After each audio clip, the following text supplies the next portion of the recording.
Today's podcast is brought to you by Introduction to Online Business Made Simple, a 6-part audio course that teaches you how to get started with your online venture. Find out more at usingyourpower.com/course.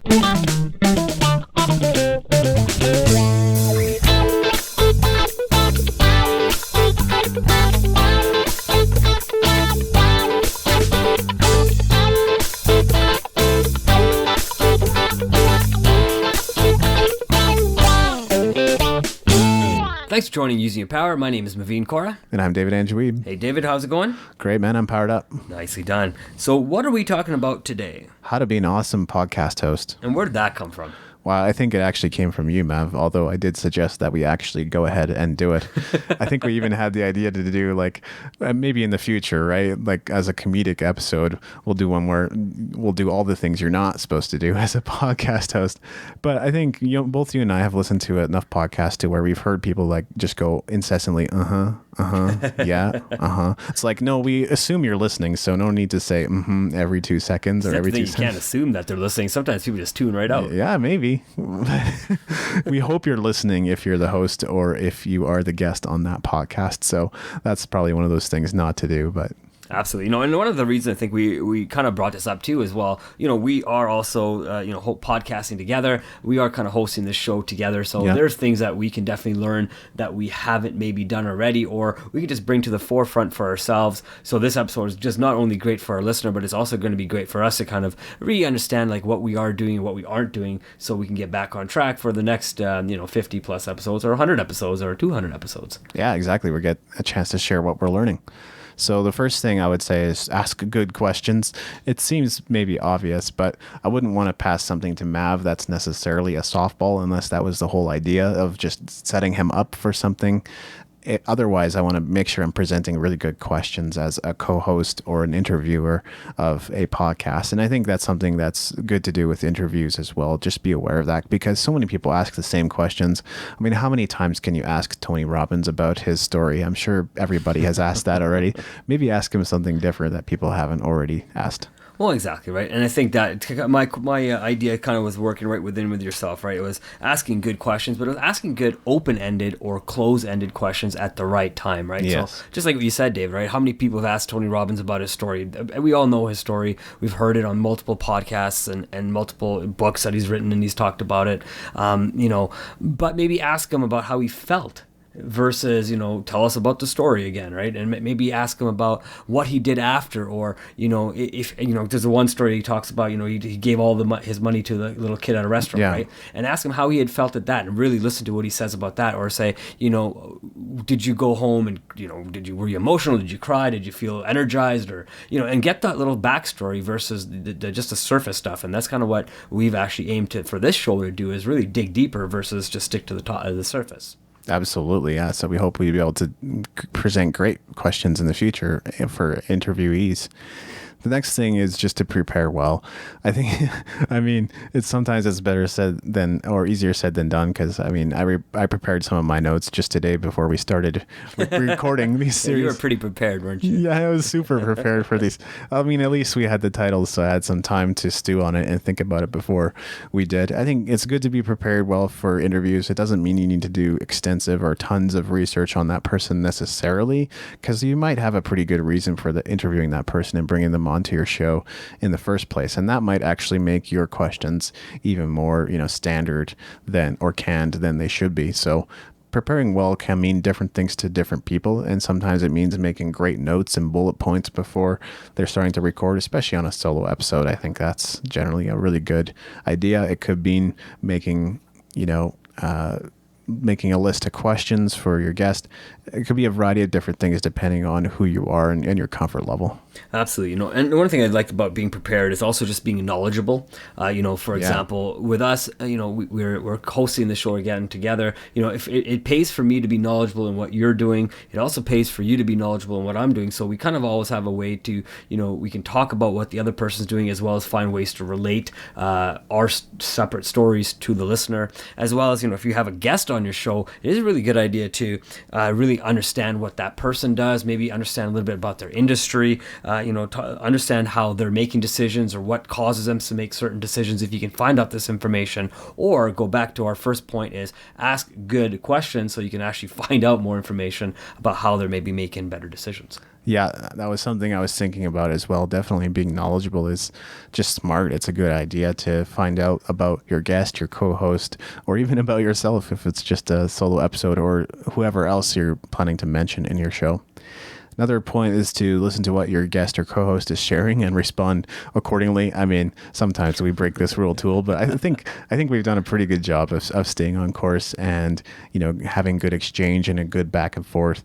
So be sure to listen. It's easy to tune out sometimes just because maybe you've interviewed 200 people and you've done it back to back for months and you're just used to doing that by now, but you might still be surprised. And we always need to go back to that beginner's mindset, at least believe that we don't even know anything. Just go back to that and pretend like you don't know anything and be fascinated by your guest, because otherwise that's just going to come across that you're bored. Yeah, for sure. And, one of the things I like about what you're saying, David, is really just anticipating what you believe your host or your guest will say according to the questions that you've already asked them. If you can anticipate what you believe that their answers will be, then you can also set up other follow-up questions, open-ended or close-ended questions, depending on what is needed. But if you really can anticipate what you believe that they're going to say, you can definitely have a better interview and bring out more information that potentially other podcasts are not able to do, but you are. Yeah, I like that.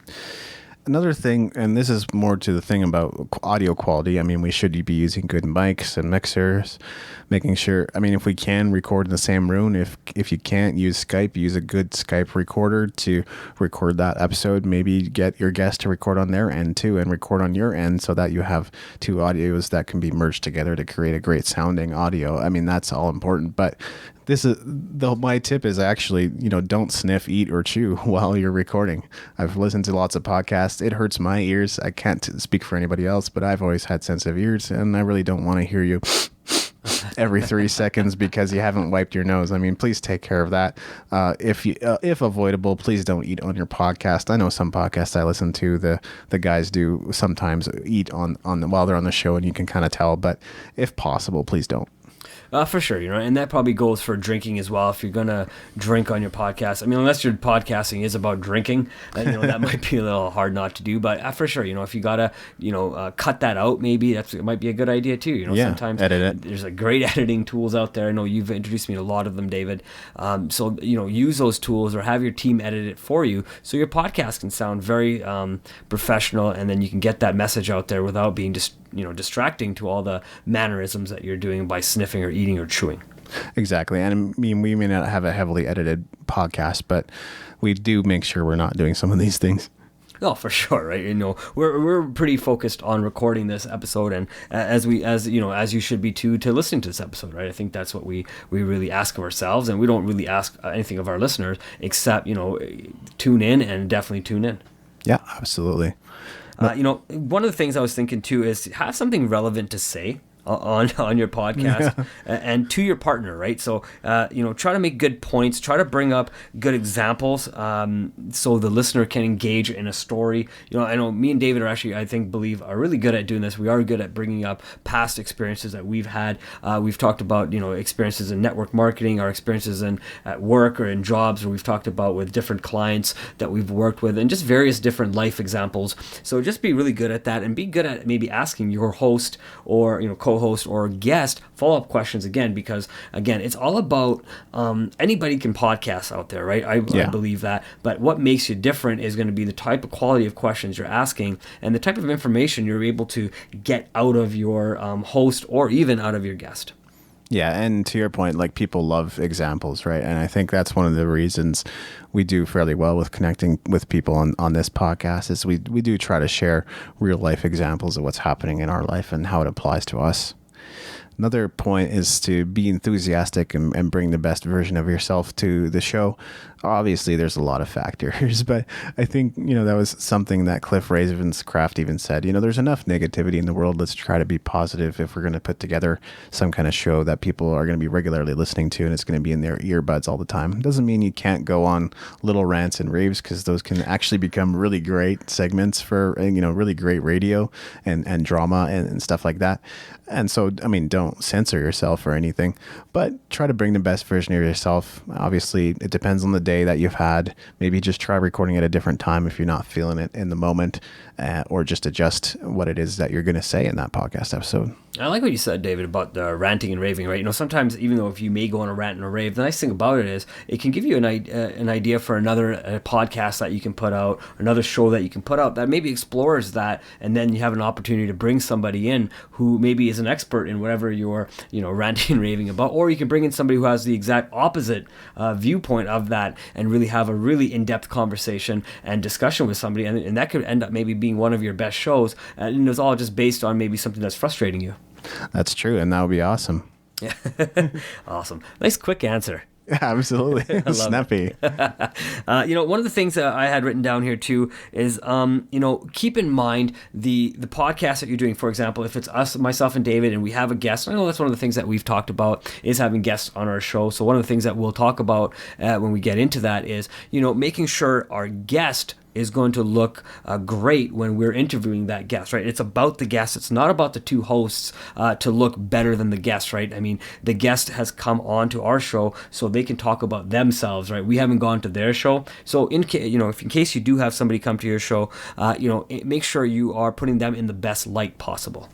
Yeah, their credibility and their image and the brand sort of rubs off on you when you have them on your show anyway. So people will begin to look at you as being an expert as well. But if you leave them feeling like, that you didn't answer or you didn't ask good questions to make them appear as though they're the expert that they are, then you're really doing a disservice to them. And why would they want to share that podcast? Exactly right. And you make a great point. Look how many people put out books, and then they go on different podcast shows, especially Tony Robbins. We've been talking about him. He'll put out a book, then he'll just do a crazy circuit. And you're right. People ask him the same questions over and over again, but if you're somebody who understood that and sees that, why don't you get Tony Robbins on your show? And of course, ask him about the book. That's kind of what he's doing, but really start asking him maybe in-depth questions, especially if you've read the book. Maybe ask him why something works or why something wouldn't work, or, how would this change if the economy changed or something, right? Depending on what the book is about. But you could really start getting into taking that book kind of in tangents and getting him to talk about things that may not be in the book, but are still going to be valid to what he's doing. Great tip. Do you have any other thoughts, Mav? You know what? I was thinking about this while you were chatting as well, and I was chatting. Why don't we talk about maybe a couple of nice things that we like, what you as a host does and I as a host does that we both appreciate about each other. Well, that made any sense. Yeah. Well, I love the fact that we can bounce ideas off of each other. I love the fact that there's someone there to save me, sort of as a safety net if I'm falling and I'm not sure what I'm saying anymore. And I think you're good at that, Mav. I think you're good at bringing different points to the show that maybe I would not have thought of, or just things that are contrary or an opposing point of view, even when you're completely wrong. And those are some of the things I appreciate. Wait, I was going to say the exact same thing about you being wrong. No, you know what? I enjoy the fact that, David, that you got some great knowledge out there. I know, I really haven't met anybody else at podcasts other than, a couple people online and stuff. But in real life, I haven't really met anybody that's right in front of me that was saying, hey, I'm willing to teach you and show you exactly what it is it takes to podcast and blog and all that kind of stuff. So, I appreciate that about you. You do have some great points as well. I mean, you stay very focused on what your topic is typically, and I like that about you too, because I know you're very business minded, and so am I. But I like to go off and just explore different venues, and I know you like to stay within that range, and that's nothing wrong with that, right? I know I try to bring up different topics as well that'll get us outside of our own box as well, and you're always excited about doing those type of shows as well, right? I know we've already done a couple of those as well, so definitely go back and listen to some of those shows that aren't business minded, and you'll see exactly what I'm talking about. And David brings great information to those shows, right? And it may sound like it's not within his repertoire, but it really is. Yeah, absolutely it is. Thanks, man. Hey, you got it. All right. Well, this has been Using Your Power. You can find us at usingyourpower.com. Leave a comment, send a message, download our course. Also, check out our new audio course, which teaches you the basics of online business. Absolutely. So what's that URL? Usingyourpower.com/course. Awesome. Thank you very much, everybody. Have a great day.